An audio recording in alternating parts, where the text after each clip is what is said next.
Natalara nga ipasaka sa mga adlaw ikaduha nga impeachment complaint batok kay Presidente Ferdinand Marcos Jr. Ang mag-file sini among progresibo nga koalisyon nga Bagong Alyansang Makabayan o kun bayan. May kang tanan ini sa pagguba sa pagsalig sa publiko sa iso sa national budget kag multi-billion peso flood control scandal suno sa among nga grupo. Ginpahayag ni Bayan President Renato Reyes nga ginalauman man nga dalon sa reklamo ang ginalegar pag-abusar sa program appropriations kamadugay na nga ginabantayan ni ACT Teachers Representative Antonio Tino kag ang ginahimo nga kickback scheme nga nagwagikan sa sala nga paggamit sa national budget.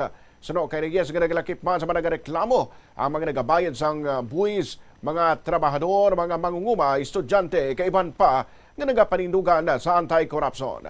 Dugang pa ni Reyes, importante ang pagpasaka sa ikaduha nga reklamo bangod ginkompirma ni House Secretary General Chiloy Garafil ng unang impeachment complaint nga gin-file sa nakarigat nga semana ang napasa na sa opisina sa Speaker. Kung ma-refer ng unang reklamo sa House Committee on Justice, kag ikonsidera ang pagpatuman sini ang anuman nga masunod nga impeachment complaint hindi na pwede ipasulod sa sulod sa isa ka tuig. Ginalauman ni Reyes nga ang verified complaint mapasa sa Speaker kag masulod sa order of business. Well, ang ating pong aligasyon ay mayroong sistema na itinaguyod ang Pangulo na nagpapahintulot ng malawakang korupsyon through the system of allocables na sinasabi, no, congressional and other palace officials na mayroong mga projects na inilalagay sa National Expenditure Program, nilalagay sa national budget.